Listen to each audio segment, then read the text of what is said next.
ದೂರದಿಂದಲೇ ಕೇಳಿಬರುವ ಗಂಟೆಗಳ ನಿನಾದ, ಎದೆ ಬಡಿತವನ್ನೇ ಬದಲಿಸುವ ರಣವಾದ್ಯಗಳ ಬಡಿತ, ಡೊಳ್ಳು ಜಾಗಟೆಗಳ ಸದ್ದು, ಗಾಳಿಯಲ್ಲಿ ತೇಲಿ ಬರುವ ಮಲ್ಲಿಗೆ ಹೂವಿನ ಪರಿಮಳದ ನಡುವೆಯೇ ಮೂಗಿಗೆ ಬಡಿಯುವ ರಕ್ತದ ವಾಸನೆ.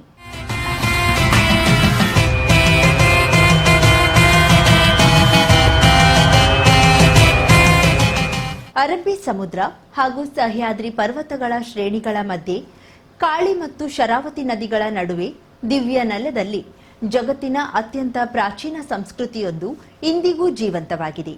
ಅದುವೇ ನಿಸರ್ಗ ಮತ್ತು ಮಾನವ ಜೀವನಗಳೆರಡೂ ಸಾವು ಹಾಗೂ ಪುನರ್ಸೃಷ್ಟಿಯನ್ನ ಸಂಕೇತಿಸುವ ಕರಾವಳಿ ಬಂಡಿ ಹಬ್ಬ.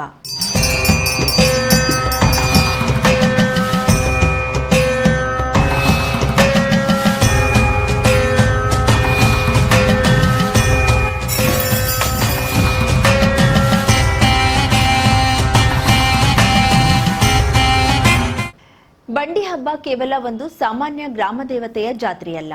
ಅದು ಭಯ, ರೋಮಾಂಚನ ಮತ್ತು ಅತೀಂದ್ರಿಯ ಆವೇಗಗಳ ಅದ್ಭುತ ಸಮ್ಮಿಶ್ರಣ. ಶತಮಾನಗಳ ಹಿಂದೆ ನಡೆಯುತ್ತಿದ್ದ ನರಬಲಿ ಹಾಗೂ ಬೆನ್ನಿಗೆ ಕಬ್ಬಿಣದ ಕೊಕ್ಕೆ ಚುಚ್ಚಿಕೊಂಡು ಬಂಡಿ ಎಳೆಯುತ್ತಿದ್ದ ಆ ಕಠೋರ ಪದ್ಧತಿಗಳು ಇಂದು ಇತಿಹಾಸದ ಪುಟ ಸೇರಿದ್ರೂ ಆ ಭಯಾನಕ ಇತಿಹಾಸದ ಹಸಿರು ನೆನಪುಗಳು ಈ ಮಣ್ಣಿನಲ್ಲಿ ಇನ್ನೂ ಮಾಸಿಲ್ಲ.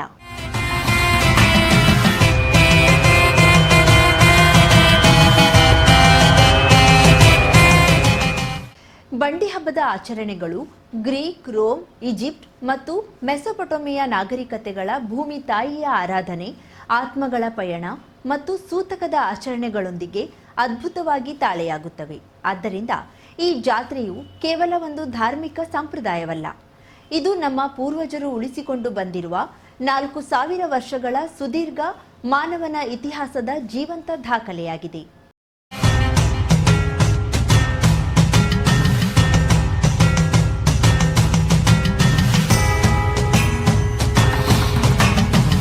ವೈದಿಕತೆಯ ಸೋಂಕೆ ಇಲ್ಲದ ಬಂಡಿ ಹಬ್ಬವು ಸಾಂಕೇತಿಕ ಮರಣದಿಂದ ಆರಂಭಗೊಂಡು ಸೂತಕದ ಮೂಲಕ ಸಾಗಿ ಸೃಷ್ಟಿಯಲ್ಲಿ ಅಂತ್ಯಗೊಳ್ಳುವ ವಿಶಿಷ್ಟ ಆಚರಣೆಯಾಗಿದೆ. 12 ದಿನಗಳ ಕಾಲ ಅರ್ಚಕರು ಮತ್ತು ಕಟ್ಟಿಗೆದಾರರು ಸ್ತ್ರೀ ಸಂಪರ್ಕ ನಿಷೇಧ, ತಲೆಗೆ ಎಣ್ಣೆ ಹಾಕದಿರುವುದು ಮುಂತಾದ ಕಠಿಣ ಸೂತಕದ ನಿಯಮವನ್ನ ಪಾಲಿಸುತ್ತಾರೆ. ಮುಖವಾಡಗಳನ್ನು ತಿರುಗಿ ಮುರುಗಾಗಿ ಕುಣಿಸುವುದು ಮತ್ತು ಒಡೆದ ಮಡಿಕೆಯನ್ನ ಕಟ್ಟುವುದು ಮೊದಲಾದ ವಿಧಿಗಳು ಶ್ರದ್ಧಾ ಕ್ರಿಯೆಯನ್ನ ಹೋಲುತ್ತವೆ.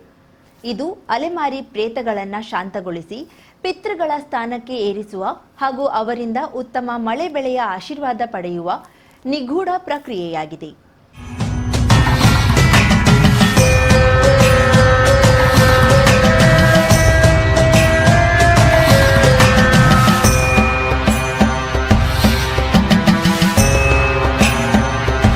ಈ ಹಬ್ಬದ ಕೇಂದ್ರ ಬಿಂದುವು ವಿಗ್ರಹವಿಲ್ಲದ ಕಳಸದ ಮನೆ.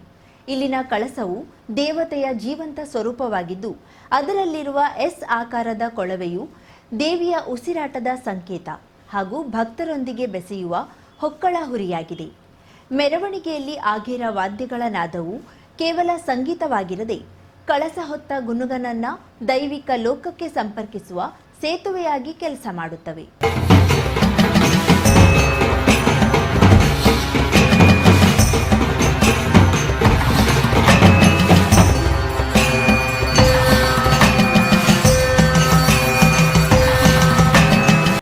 ಆಡುಕಟ್ಟೆಯಲ್ಲಿ ನಡೆಯುವ ಕೃಷಿ ಚಟುವಟಿಕೆಗಳ ಅನುಕರಣೆಯು ಮಾನವಶಾಸ್ತ್ರದ ಪ್ರಕಾರ ಅನುಕರಣಾತ್ಮಕ ಮಾಂತ್ರಿಕತೆಯಾಗಿದೆ.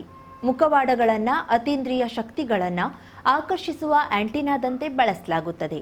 ಅಂತೆಯೇ ಬುಡಗಟ್ಟು ಮಾಟಗಾರರಾದ ಸಾಮಿ ಮಕ್ಕಳು ಮಂಡಲದ ಸುತ್ತ ಯಾಂತ್ರಿಕವಾಗಿ ಕುಣಿಯುವ ಮೂಲಕ ಭೂಮಿಯನ್ನ ಫಲವತ್ತುಗೊಳಿಸಲು ನಿಸರ್ಗದೊಂದಿಗೆ ಸಂವಹನ ನಡೆಸುತ್ತಾರೆ.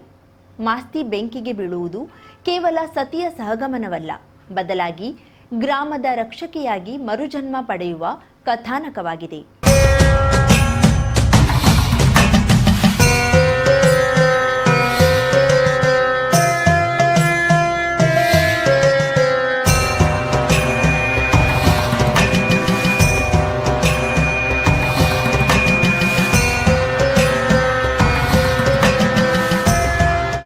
ಮಹಾಬಂಡಿ ಹಬ್ಬದ ದಿನ ದೇವತೆ ಎತ್ತರದ ಉಯ್ಯಾಲೆಯಾಡುವಾಗ ಊರಿನಲ್ಲಿ ಸಂಭ್ರಮಕ್ಕಿಂತ ಹೆಚ್ಚಾಗಿ ಆತಂಕ ಮತ್ತು ಭಯ ಆವರಿಸುತ್ತದೆ.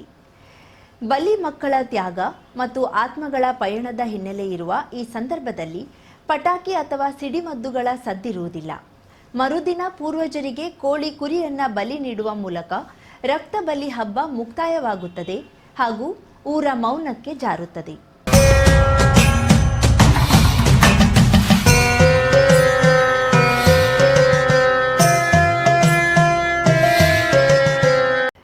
ಬಂಡಿ ಹಬ್ಬದ ಆರಂಭದ ಪ್ರಕ್ರಿಯೆಗಳು ಅಲ್ಲಿಗೆ ನಿಲ್ಲೋದಿಲ್ಲ. ಸುಮಾರು 30 ದಿನಗಳ ನಂತರ ನಡೆಯುವ ತೊಟ್ಟಿಲ ಜಟಕನ ಹಬ್ಬದಲ್ಲಿ ಬಾಳೆಯ ಹಂಬೆಯ ತೊಟ್ಟಿಲಲ್ಲಿ ಹಿಟ್ಟಿನ ಶಿಶುವನ್ನ ಮಲಗಿಸಿ ಪೂಜಿಸಲಾಗುತ್ತದೆ. ಇದು ರಕ್ತ ಬಲಿ ಮತ್ತು ಶ್ರಾದ್ದದ ನಂತರದ ಮರು ಸೃಷ್ಟಿಯ ಆರಂಭವನ್ನ ಸೂಚಿಸುತ್ತದೆ.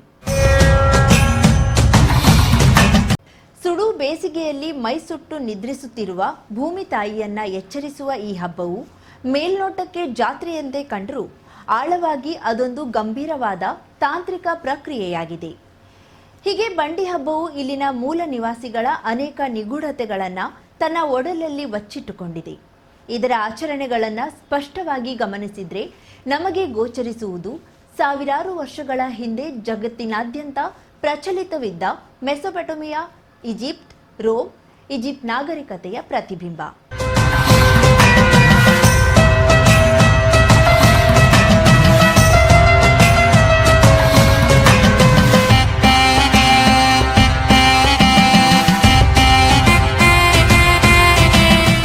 ಎಂದೋ ನಶಿಸಿ ಹೋದ ಆ ಪ್ರಾಚೀನ ನಾಗರಿಕತೆಗಳ ಧ್ಯಾನದ ಆತ್ಮದ ನಂಬಿಕೆಗಳು, ಮುಖವಾಡದ ಕುಣಿತ, ಮಂಡಲ ಕುಣಿತ, ಸೂತಕದ ಆಚರಣೆ, ಆತ್ಮಗಳ ಪಯಣ, ಕಳಸದಲ್ಲಿನ ಕನ್ನಡಿಯಂತಹ ಅನೇಕ ವಿಷಯಗಳು ಬಂಡಿ ಹಬ್ಬದೊಂದಿಗೆ ಅದ್ಭುತವಾಗಿ ತಾಳೆಯಾಗುತ್ತವೆ.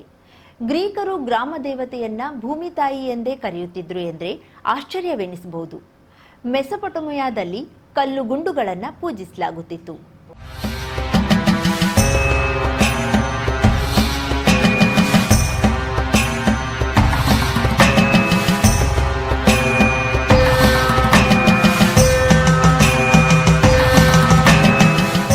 ಪ್ರಾಚೀನ ನಾಗರಿಕತೆಗಳು ಇಂದು ಮ್ಯೂಸಿಯಂಗಳಲ್ಲಿ ಪಳಿಯುಳಿಕೆಗಳಾಗಿ ಉಳಿದಿರಬಹುದು.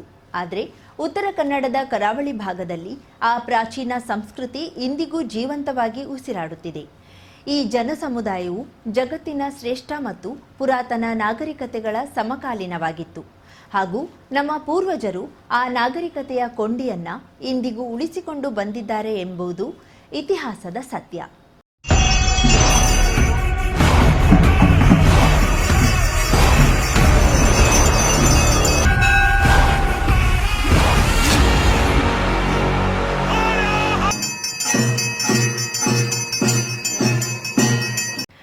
ಇಲ್ಲಿನ ಮಣ್ಣಿನಲ್ಲಿ ಭಕ್ತಿ ಇದೆ, ನೀರಿನಲ್ಲಿ ಜೀವಶಕ್ತಿ ಇದೆ, ಗಾಳಿಯಲ್ಲಿ ಮಾತೃ ವಾತ್ಸಲ್ಯವಿದೆ.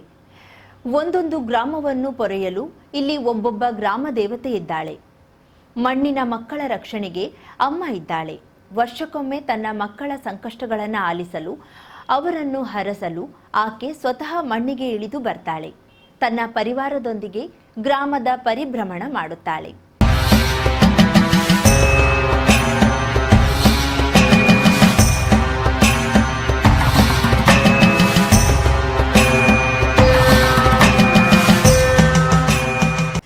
ಇಂದು ಬಂಡಿ ಹಬ್ಬವನ್ನ ಆಚರಿಸುವುದೆಂದ್ರೆ ಕೇವಲ ಒಂದು ಸಂಪ್ರದಾಯವನ್ನ ಪಾಲಿಸುವುದಲ್ಲ. ಅದು 4000 ವರ್ಷಗಳ ಸುದೀರ್ಘ ಮಾನವನ ಇತಿಹಾಸದ ಜ್ಯೋತಿಯನ್ನ ಆರದಂತೆ ಮುಂದಿನ ತಲೆಮಾರಿಗೆ ದಾಟಿಸುವ ಗುರುತರ ಜವಾಬ್ದಾರಿಯೂ ಹೌದು. ನೋಡ್ತಾ ಇರಿ ಕರಾವಳಿ ಮುಂಜಾವು ಡಿಜಿಟಲ್.